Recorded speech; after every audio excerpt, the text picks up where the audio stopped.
And शापित जंगल का रहस्य। हिमालय की गोद में बसा एक छोटा सा गांव था जिसका नाम था कुंजापुरी। ये गांव चारों ओर से घने जंगलों से घिरा हुआ था, जहां लोग सादगी से जीवन बिताते थे।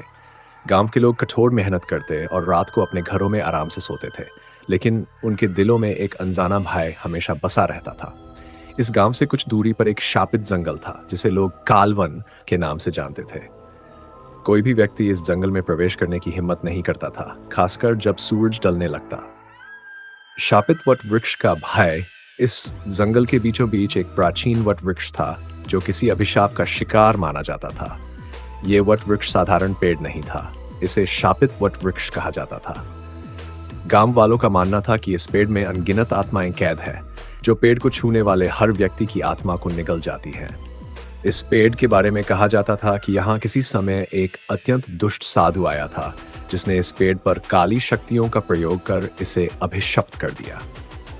वह साधु अपनी तांत्रिक शक्तियों को बढ़ाने के लिए आत्माओं का प्रयोग करता था। उसने इस पेड़ को अपने कर्मकांडों के लिए एक कैदखाना बना दिया, जहां वे सभी आत्माएं फंस गई जो उसके जाल में फंसी। उसके बाद जो भी व्यक्ति इस पेड़ को छूता, उसकी आत्मा भी उसी में कैद हो जाती। अर्जुन की जिज्ञासा कुंजापुरी में एक युवा लड़का था जिसका नाम अर्जुन था। अर्जुन बाकी गांव वालों से अलग था, जहां अन्य लोग पुरानी कहानियों और अंधविश्वासों से डरते थे। वहीं अर्जुन हमेशा तार्किक दृष्टिकोण अपनाता था।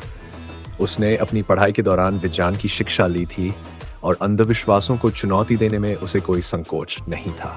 वह शापित वट वृक्ष की कहानियों को मात्र कल्पना मानता था।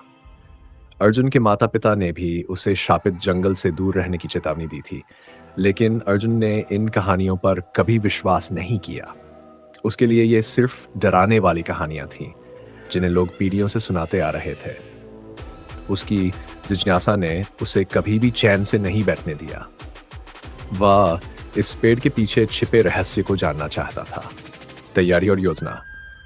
अर्जुन ने अपनी जिज्ञासा को शांत करने के लिए एक योजना बनाई।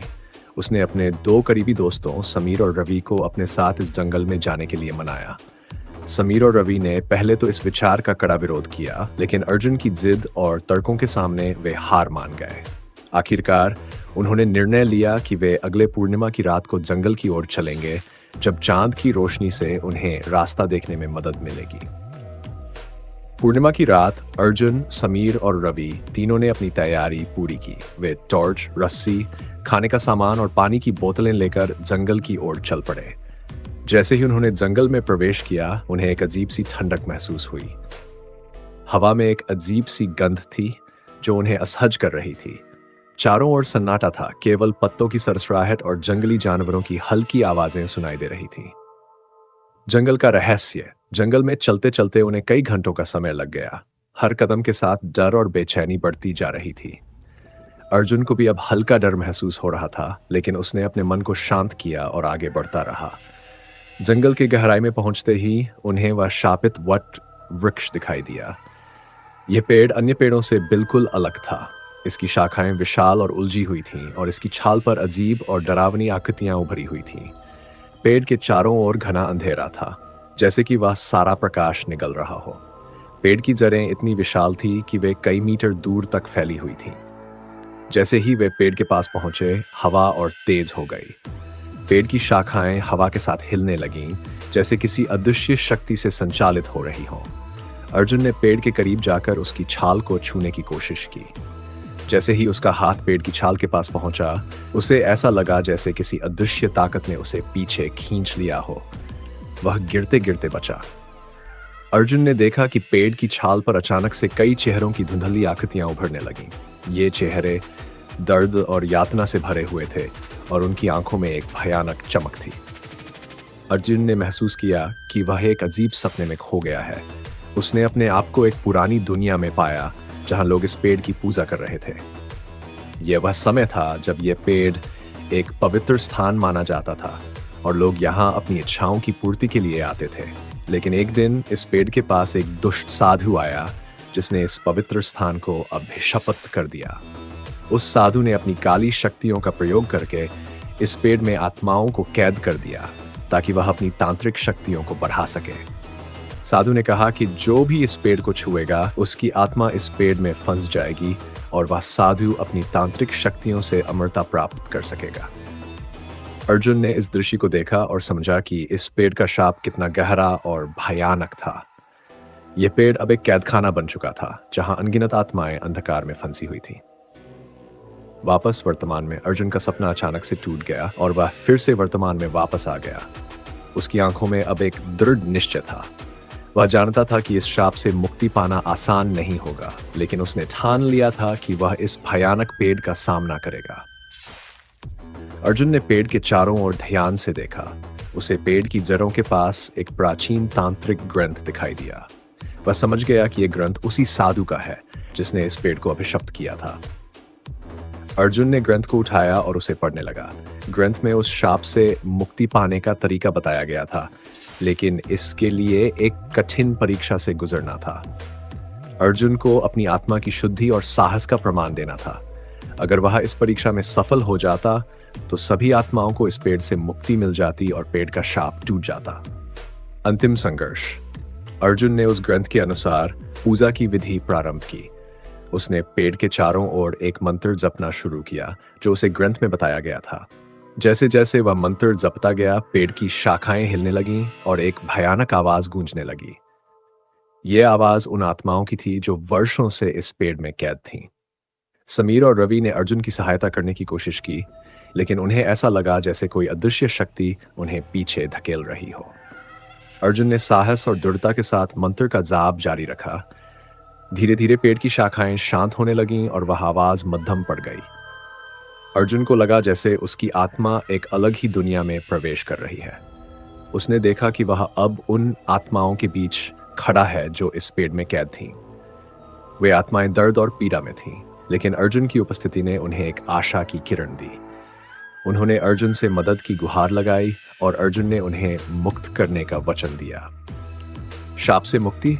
अर्जुन ने अपने सारे साहस को जुटाया और अंतिम मंत्र का उच्चारण किया। उसके मंत्र की शक्ति ने पेड़ की जड़ों को हिला दिया।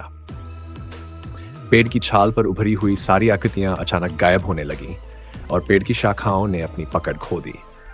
पेड़ से एक चमकदार प्रकाश निकलने लगा जो आसमान तक पहुंचा। अर्जुन ने देखा कि वे सभी आत्मा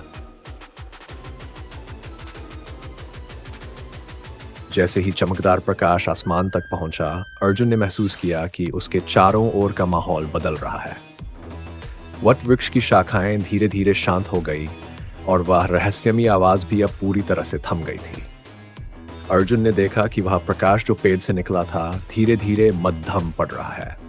प्रकाश के साथ साथ उन आत्माओं की भी मुक्ति हो रही थी जो वर्षों से इस पेड़ में कैद थी। वे आत्माएं अब अर्जुन के सामने आ गईं। उनके चेहरों पर अब कोई पीड़ा नहीं थी, बल्कि एक शांति और संतोष का भाव था। वे अर्जुन को आशीर्वाद देने लगी। एक एक करके वे आत्माएं उस प्रकाश के साथ विलीन हो गई और पेड़ के शाप का अंत हो गया।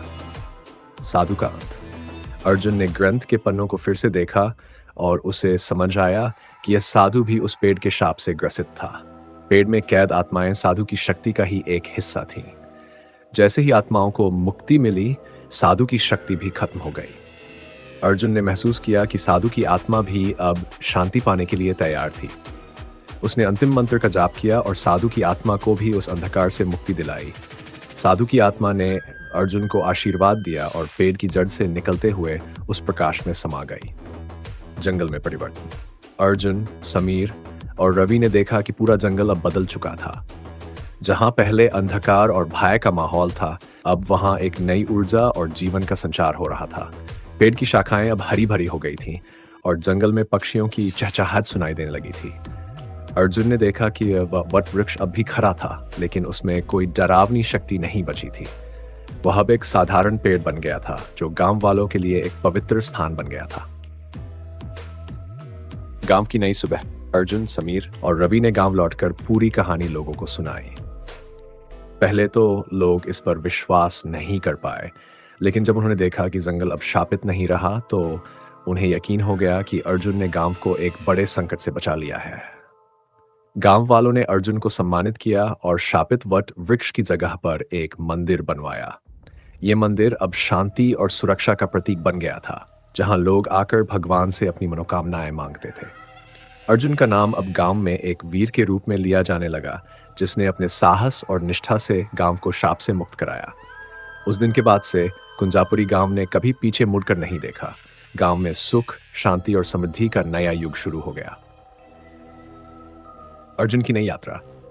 इस घटना के बाद अर्जुन ने महसूस किया कि जीवन में कई रहस्य हैं जिन्हें सुलझाना अभी बाकी है। उसने निर्णय लिया कि वह अपनी यात्रा को यहीं समाप्त नहीं करेगा। उसे लगा कि दुनिया में और भी कई शापित स्थान हो सकते हैं जहां उसकी मदद की जरूरत है। इस तरह अर्जुन ने एक नई यात्रा शुरू की, जिसमें वह अज्ञात और भयावह रहस्यों का सामना करने के लिए तैयार था। वह जानता था कि हर चुनौती के पीछे एक सच्चाई होती है, जिसे उजागर करना उसका कर्तव्य है। और इस प्रकार अर्जुन एक साधारण युवक से एक वीर योद्धा बन गया, जिसने अपने गांव को शाप से मुक्त किया और आगे भी इसी तरह के अद्भुत कार्यों के लिए तैयार हो गया। उसकी कहानी अब सिर्फ एक कहानी नहीं थी, बल्कि एक प्रेरणा बन गई